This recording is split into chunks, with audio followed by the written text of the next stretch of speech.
नमस्कार, MT talk show में आपका स्वागत है। मैं हूँ प्रिया सिंह। केपी ट्रस्ट का चुनाव हर 5 साल में होता है, जिसमें न्यासदारी वोटिंग करते हैं। आज हमारे साथ हैं अखिल भारतीय कायस्थ विचार मंच के अभिनव श्रीवास्तव जी, जो कि राष्ट्रीय अध्यक्ष भी रह चुके हैं। आइए अभिनव जी से बातचीत करते हैं केपी ट्रस्ट के बारे में। सर, मेरा पहला सवाल आपसे ये होगा, जैसे कि केपी ट्रस्ट शिक्षा के लिए निर्माणित किया गया था, तो आपके हिसाब से क्या केपी ट्रस्ट अपने उद्देश्य में सफल हो पाया है? और कई संस्थान भी बनाए गए हैं, लेकिन कुछ उद्देश्य ऐसे हैं जो शायद अभी तक पूरे नहीं हुए। आपको क्या लगता है? देखिए, केपी ट्रस्ट का जो निर्माण हुआ, जी। श्रद्धेय मुंशी कारी प्रसाद जी ने इसकी स्थापना की थी। जी। और उनका उद्देश्य था कि शिक्षा के माध्यम से कायस्थ समाज ही नहीं, हर समाज के लोगों को शिक्षित कर एक रोजगार का मार्ग प्रशस्त किया जाए। और जब शिक्षित होंगे तो जाहिर सी बात है वो रोजगार की ओर बढ़ेंगे। पर ये विगत लगभग 50-60 वर्षों से अपने मूलभूत उद्देश्यों से केपी ट्रस्ट भटक चुका है। जी। शिक्षा का विकास न करके यहाँ पर व्यावसायिक विकास किया गया और आम कायस्थों से दूर कर चंद लोगों ने इसको अपनी व्यक्तिगत जागीर समझ ली, जिसके कारण आज केपी ट्रस्ट का विकास जो मूलभूत होना चाहिए था, शिक्षा का विकास, वो अवरुद्ध हुआ और विकास पूरी तरह से ठप है।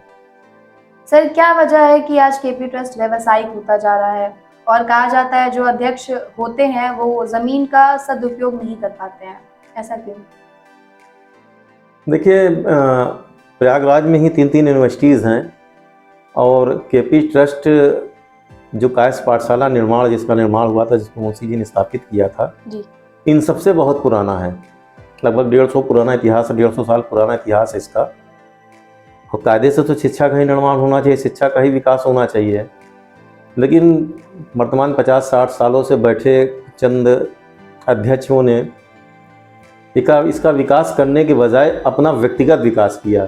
कुछ कार्य तो किए उन्होंने, नो डाउट, लेकिन जो मूलभूत कार्य होना चाहिए था, जैसे कि एक मेडिकल कॉलेज की स्थापना होनी चाहिए थी, इंजीनियरिंग कॉलेज की स्थापना होनी चाहिए थी, जिसमें बच्चे टेक्निकल एजुकेशन ले सके, उनका विकास हो सके।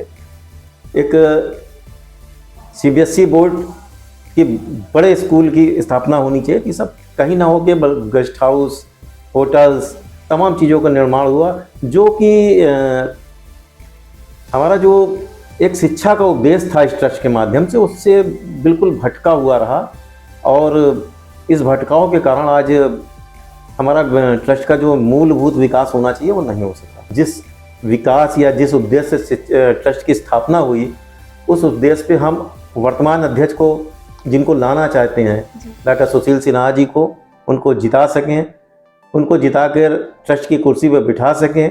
और ट्रस्ट की कुर्सी पर बैठने के बाद हमें निश्चित, ये हमें ही नहीं, आम न्यासधारियों को भी विश्वास है, जो लोग इनके साथ चल रहे हैं, कि केपी ट्रस्ट पुनः अपने मूलभूत उद्देश्यों पे आएगा और हम शिक्षा का विकास पुनः करेंगे। सर, शिक्षा के साथ स्वास्थ्य भी एक आवश्यक चीज मानी जाती है, तो आपके हिसाब से क्या एक अस्पताल नहीं होना चाहिए था? देखिए, एक अस्पताल का निर्माण तो ज़रूर होना चाहिए था, क्योंकि शिक्षा और स्वास्थ्य दोनों एक दूसरे के पहलू हैं। और आज डॉक्टर सुशील सिन्हा, मैं खुद स्वयं चुनाव लड़ना चाहता था जी, लेकिन मुझे लगा कि डॉक्टर सुशील एक ऐसा व्यक्तित्व, एक ऐसा चेहरा है जो कि शिक्षा के साथ साथ स्वास्थ्य का भी एक अच्छा विकास कर सकते हैं। एक मल्टी स्पेशलिटी हॉस्पिटल खोलकर वो कायस्थ समाज ही नहीं, कायस्थ समाज का उद्धार तो कर ही सकते हैं, अन्य समाज के लोगों का भी उद्धार कर सकते हैं। और इस ट्रस्ट की अध्यक्ष की कुर्सी पर ना होते हुए डॉक्टर सुशील सिन्हा जी अपने द्वारका हॉस्पिटल के माध्यम से तमाम कायस्थ समाज के लोगों की सेवा निरंतर निःशुल्क करते चले आ रहे हैं, वो कोविड काल से पहले से भी, अभी भी। तो निश्चित रूप से अगर डॉक्टर सुशील सिन्हा जी आते हैं तो एक स्वास्थ्य की भी अच्छी व्यवस्था होगी। सर, डॉक्टर सुशील सिन्हा के जीतने की कितनी संभावना है, और क्या वे चौधरी परिवार से आगे जा पाएंगे या नहीं? आज की डेट में आम न्यासधारी, आम वोटर जो है जी, वो इस व्यवस्था को बदलना चाहता है। वर्तमान की जो व्यवस्था, उस व्यवस्था को बदलना चाहता है। और जैसे कि हम लोग क्षेत्रों में जा रहे हैं, इलाहाबाद शहर, प्रयागराज शहर के भी अंदर, प्रयागराज से बाहर भी, तो जो आम न्यासधारियों की आवाज़ हम लोग तक पहुंच रही, कहीं हम लोग जनसंपर्क के माध्यम से उनसे बातें हो रही, कभी टेलीफोनिक बातें हो रही हैं, मैसेज के माध्यम से बातें हो रही है, तो वो ये एक बदलाव आम ट्रस्टी, आम न्यासधारी चाहता है। और जिस बदलाव की ओर आम न्यासधारी बढ़ रहा है, उस बदलाव और उस समर्थन के साथ हमें ये आशा ही नहीं, पूर्ण विश्वास है हमारी विजय ही नहीं, अच्छे बहुमत से विजय होगी और ट्रस्ट का विकास होगा। जी सर, आप न्यायधारियों से क्या अपील करना चाहते हैं? मैं न्यायधारियों से ये अपील करना चाहता हूँ, सर्वप्रथम ये कि ये केपी ट्रस्ट का चुनाव है, पारिवारिक चुनाव है। ये व्यक्तिगत किसी से कोई द्वेष नहीं है, व्यक्तिगत किसी से कोई गलत भावना एक दूसरे के प्रति न पैदा करें।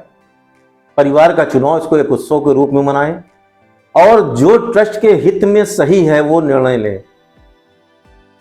और मैं जहां तक समर्थकों को डॉक्टर सुशील सिन्हा का, तो मुझे ये लगता है, मैं आम कायस्तों से, आम न्यायधारियों से अपील करूंगा कि डॉक्टर सुशील सिन्हा ही एक ऐसा व्यक्तित्व है जो ट्रस्ट का विकास कर सकता है।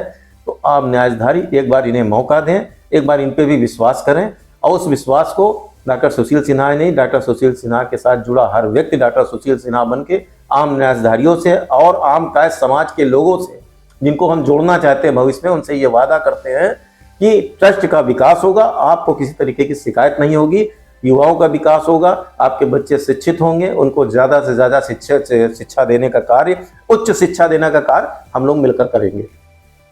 सर, आपका हमारे शो में पार्टिसिपेट करने के लिए बहुत बहुत धन्यवाद। तो जैसा कि आपने देखा, आज हमारे साथ थे अभिनव श्रीवास्तव जी, जिन्होंने बताया कि डॉक्टर सुशील सिन्हा जी इस बार जीतेंगे और उन्होंने ये भी कहा कि केपी ट्रस्ट में शिक्षा के अलावा अब स्वास्थ्य और सर्विस के क्षेत्र में भी काम होने हैं।